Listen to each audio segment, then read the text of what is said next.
विकासाच्या दृष्टीने अभूतपूर्व वाटचाल करणारं आपलं बदलापूर शहर आहे। शहराची लोकसंख्या प्रचंड वाढत आहे। एकीकडे महानगरपालिकेकडे आपण वाटचाल करत असताना शहरामध्ये एमआयडीसी मुळे प्रचंड असा त्रास जो आहे तो स्थानिकांना बदलापूरकरांना सहन करावा लागतोय। नमस्कार, बदलापूर व्हॉइस न्यूज मध्ये सर्व प्रेक्षकांचं अगदी मनापासून स्वागत। कुळगाव बदलापूर नगर परिषदेच्या मुख्यालयाच्या बाहेर आपण जर पाहिलं तर संयुक्त भारत पक्षाच्या माध्यमातून एक आगळंवेगळं आंदोलन केलं जाते, उपोषण केलं जाते आणि आपण बघू शकतो प्रदूषण करणाऱ्या व रासायनिक कंपन्यांचे स्थलांतरण करावे या मागण्यांसाठी आपण जर पाहिलं तर हे आगळंवेगळं उपोषण होताना आपल्याला पाहायला मिळते। बेमुदत साखळी उपोषण जे आहे ते संयुक्त भारत पक्षाच्या माध्यमातून करण्यात आलेलं आहे।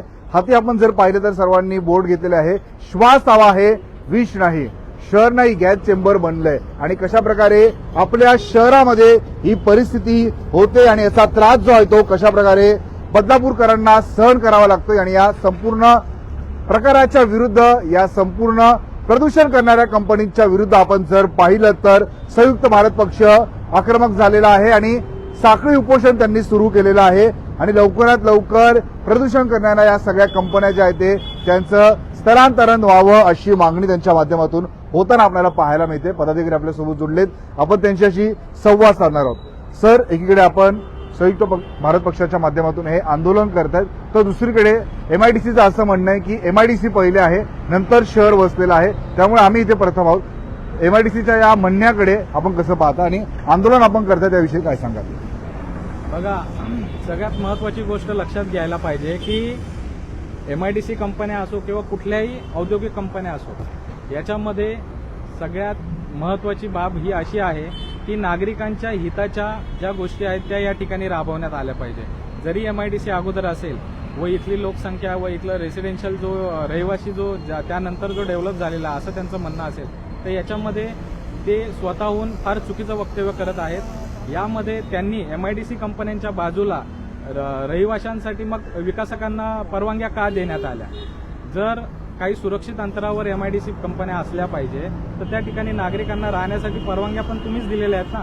तर कुठेतरी या ज्या प्रदूषण करणाऱ्या कंपन्या आहेत यांच्या एनओसी रद्द केल्या पाहिजे किंवा यांना सुरक्षित अंतरावर स्थलांतरित केलं पाहिजे किंवा नागरिकांना त्या ठिकाणाहून सुरक्षित अंतरावर स्थलांतरित केलं पाहिजे। कुठेतरी तुम्ही योग्य भूमिका घेतली पाहिजे। आज लोकांच्या आरोग्याचा हा गंभीर आणि महत्त्वाचा प्रश्न आहे। कुठेतरी फुफ्फुसाचे आजार असतील, कॅन्सरसारखे ग्रस्त आजार असतील, लहान मुलांचे आजार असतील, गरोदर महिलांसारखे असतील, त्याचबरोबर ज्येष्ठ नागरिकांना श्वसनाचे आजार असतील, असे प्रचंड आजाराने लोक त्रस्त झालेले आहेत। रोज या ठिकाणी दुर्गंधी पसरवली जाते या कंपन्यांच्या माध्यमातून, श्वास घेण्यासाठी सुद्धा खूप त्रास होतो। तर अशी गंभीर परिस्थिती असताना या ठिकाणी या ज्या प्रदूषण करणाऱ्या कंपन्या आहेत यांचं तात्काळ एनओसी रद्द केल्या पाहिजे, यांचं स्थलांतरण केलं पाहिजे अशी आमची ठाम मागणी आहे। यासोबत आमच्या इतर 11 मागण्या, एकूण 11 मागण्या आहेत। या 11 मागण्या आमच्या जोपर्यंत मान्य केल्या जात नाही तोपर्यंत हे साखळी उपोषण या ठिकाणी सुरू राहणार आहे आणि प्रशासनाने जर या साखळी उपोषणाची दखल नाही घेतली तर याचं रूपांतरण हे आमरण उपोषणामध्ये होईल असं मी या ठिकाणी सांगतो। संध्याकाळच्या वेळी खरवई परिसरामध्ये जाताना किंवा जो संपूर्ण एमआयडीसीचा परिसर आहे तिथे प्रचंड दुर्गंधी असते, याची अनुभूती बदलापूरकरांना बऱ्याच वेळा आलेली आहे आणि सकाळी आज मोठ्या प्रमाणात तिथे धुके होते आणि संपूर्ण प्रदूषण पसरलेलं आहे। हो, बरोबर आहे। रोज आपण बघितलं तर प्रचंड त्या ठिकाणी धुकं पसरलेलं असतं आणि खूप घाणेरडा वास त्या ठिकाणी येतो। त्यामुळे याच्यावरती खरोखर तातडीने कारवाई होणं गरजेचं आहे। प्रचंड आजार वाढत चाललेले आहेत। तर मुख्याधिकारी साहेबांना आम्ही 13 मार्च रोजी हे पत्र दिलेलं आहे। आज 30 तारीख आहे। आम्ही त्यांना सांगितलं होतं की 30 तारखेपर्यंत जर आपण याची दखल नाही घेतली तर आम्ही हे उपोषण सुरू करू। अद्याप मुख्याधिकारी साहेबांनी याच्यावर कुठलंच काही आम्हाला लेखी कळवलेलं नाहीये, बोलवलेलं नाहीये, काहीच उत्तर दिलं नाहीये। तरी आमची जिल्हाधिकाऱ्यांना विनंती आहे की ताबडतोब या उपोषणाची दखल घ्यावी व ज्या एमआयडीसीच्या या प्रदूषण करणाऱ्या ज्या कंपन्या या तात्काळ या ठिकाणून हलवाव्या, सुरक्षित ठिकाणी हलवाव्या अशी आमची मागणी आहे। सर, आताही आपण जर पाहिलं तर एमआयडीसीचा जो परिसर आहे त्याच्या शेजारीच मोठ्या मोठ्या इमारती आताही उभारल्या जातात। कुठेतरी प्रशासनाने हे थांबवणं गरजेचं आहे, कारण की आता जी लोक राहतात साहजिकच हे प्रत्यक्ष किंवा अप्रत्यक्ष त्यांच्या आरोग्याला कुठेतरी त्रास होतोय। एमआयडीसीच्या माध्यमातून प्रदूषण होतंय, परंतु नगर परिषद कुठेतरी हे थांबवू शकते किंवा जी नवी विकासक आता तिथे इमारती उभ्या करतात त्यांना देखील परवानगी ते रोखू शकतात। पण असं का होतंय? कुठेतरी अधिकाऱ्यांची याच्यामध्ये चूक आहे का? अधिकाऱ्यांची चूक म्हणजे जे विकासक आहेत, आता ते विकासकांचे आणि अधिकाऱ्यांचे काय लागेबांधे त्यांनाच माहिती। प्रचंड आता येणाऱ्या काळामध्ये इथे बदलापूर हे महानगरपालिका होणार आहे आपल्या सर्वांना माहिती आहे.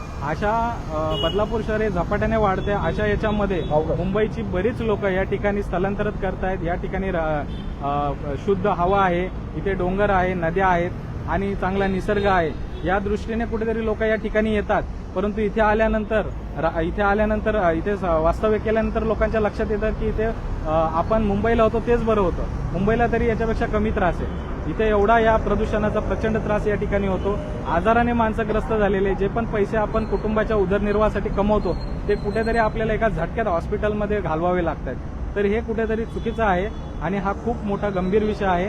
विकासकांना ह्या ज्या परवानग्या इथले मुख्याधिकारी साहेब देतात किंवा संबंधित अधिकारी देतात ते कुठेतरी थांबवलं पाहिजे आणि ह्या MIDC कंपन्यांपासून लांब तुम्हाला काय डेव्हलपमेंट करायची ती करा, पण नागरिकांच्या जीवाशी खेळू नका. संयुक्त भारत पक्षाच्या नंदा राऊत देखील आपल्यासोबत आहेत. ताई, उपोषण करत आहेत. कुठेतरी MIDC मुळे बदलापूरकरांना हा त्रास सहन करावा लागतोय आणि बदलापूरकरांसाठी आपण पुढे आलेला आहात. काय सांगा? मी हे सांगू इच्छिते की आज जे प्रदूषण होत आहे MIDCच्या ज्या प्रदूषणकारी कंपन्यांमुळे जे प्रदूषण होत आहे, त्यासाठी आज आमच्या संयुक्त भारत पक्षाच्या वतीने आम्ही सर्व पदाधिकाऱ्यांनी साखळी उपोषण सुरू केले आहे आणि ते प्रथम मी नंदा राऊत माझ्यापासूनच सुरुवात केलेली आहे.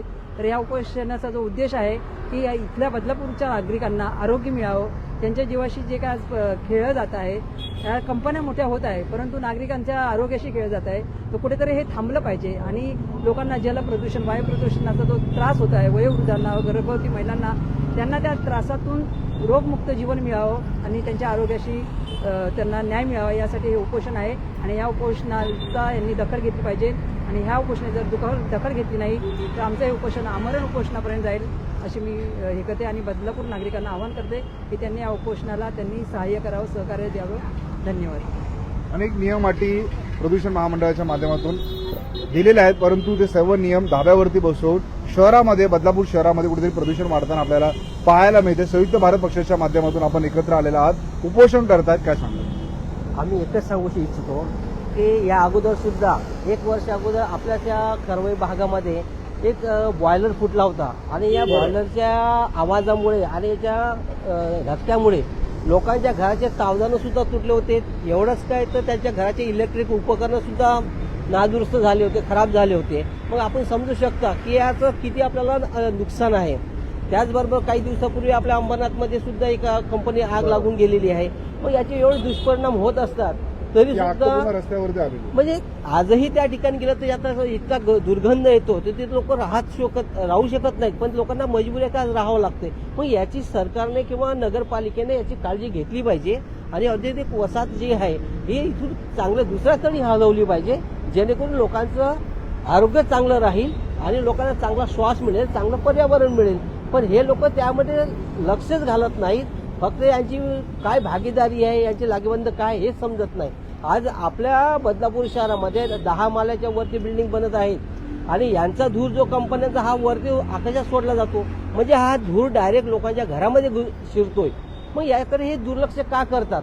लोक टॅक्स देत नाहीत, मग त्याकडे लोकांनी त्याप्रमाणे लोकांना तरी सुविधा दिली पाहिजे. तर आमचं एकच लोकांना सुद्धा एवढं सांगणं आहे की फक्त हे उपोषण आमच्या स्वतःच्या वैयक्तिक स्वार्थासाठी नाही तर आपल्या सर्वांच्या आरोग्यासाठी आहे आणि आपल्या सर्वांनी या उपोषणामध्ये भाग घेतला पाहिजे, या आंदोलनामध्ये भाग घेतला पाहिजे आणि आपण या ठिकाणी सर्वांनी स्वाक्षरी मोहीममध्ये भाग घेतला पाहिजे. संयुक्त भारत पक्षाचे आणखीन पदाधिकारी आपण त्यांच्याशी संवाद साधणार आहोत. शहर नाही गॅस चेंबर बनलंय असा आशयाचा फलक आपण हाती घेतलेला आहे. काय सांगतो? तसं बदलापूरची एक व्याख्या होती की बदलापूर एक निसर्गरम्य वातावरण आहे. मुंबईच्या लोकांना वाटतं की बदलापूरमध्ये शुद्ध हवा, शुद्ध पाणी, शुद्ध वातावरण आहे आणि तिकडच्या दूषित वातावरणामध्ये ते बदलापूरला स्थलांतर झालेत. पण जेव्हा त्यांना इथं आलं ते समजलं की ज्या मुंबईपेक्षा बदलापूरचं वातावरण खूप दूषित आहे. तर आमची अशीच मागणी आहे की ज्या पण कंपन्या आहेत, MIDCच्या जुन्या नवीन ज्याही कंपन्या असतील त्यांचा तुम्ही प्रॉपर तुमच्या बायलॉजमध्ये तुमचे जे नियम लिहिलेले असतात त्या नियमाप्रमाणे तुम्ही ती आखणी मांडा आणि नागरिकांना प्रदूषणापासून आणि त्यांच्या आरोग्यापासून त्यांना सुरक्षित ठेवा. एवढीच आमची संयुक्त भारत पक्षातर्फे मागणी आहे आणि ह्या मागणीसाठी आम्ही साखळी उपोषण सुरू केलेलं आहे.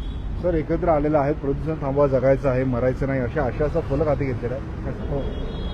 याच्यामध्ये असं आहे की माणसांना जगायचं आहे, मरायचं नाही आहे. तुम्ही डेव्हलप करा, पण जे आता जी परिस्थिती आहे आणि जे रासायनिक कंपन्या जी गॅसचा रिसाव करतात अगदी त्यांना कशी जी माणसाची कुणाची काही पडली नाही आहे.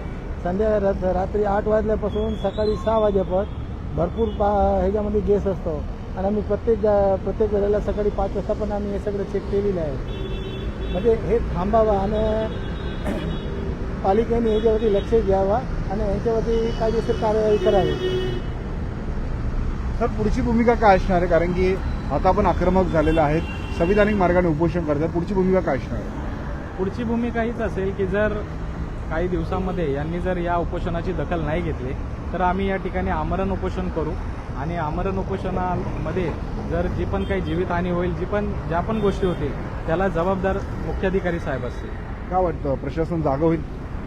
जागा व्हायलाच लागेल, कारण इथे हा गंभीर विषय आहे, प्रदूषणाशी विषय आहे, आपल्या श्वासाशी विषय आहे, निगडीत आहे आणि श्वासाशी निगडीत विषय असल्यामुळे आपल्या या पुढच्या पिढीचं भविष्य आहे आणि इतका महत्त्वाचा विषय आहे तर नक्कीच मला वाटतं शासन प्रशासन याची नक्कीच दखल घेईल असा विश्वास आहे.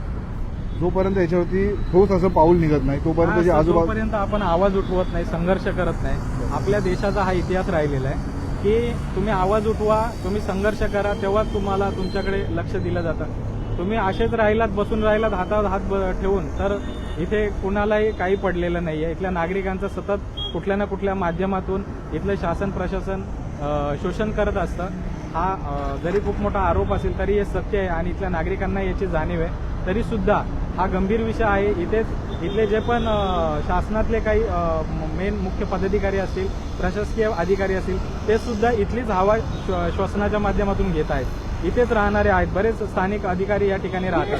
त्यांना काही हा त्रास होत नाही का? तर प्रत्येकाला हा त्रास होतो, प्रत्येकाला याची जाणीव आहे. पण कुठेतरी एक भीती असते की कसं बोलायचं, कुणाला बोलायचं, कसं सांगायचं. पण हा विषय हा आपल्या भविष्याशी, आपल्या आरोग्याशी, आपल्या आयुष्याशी निगडीत आहे. त्यामुळे आणि संविधानाने आपल्याला आर्टिकल 21 प्रमाणे हा अधिकार दिलेला आहे. त्यामुळे आपण सर्वांनी या ठिकाणी सहभागी व्हायचं आहे व प्रशासनाला आपण जाब विचारायचा आहे की आम्हाला शुद्ध हवा, शुद्ध पाणी या ठिकाणी हवं आहे. सर, शेवटचा प्रश्न विचारू इच्छितो.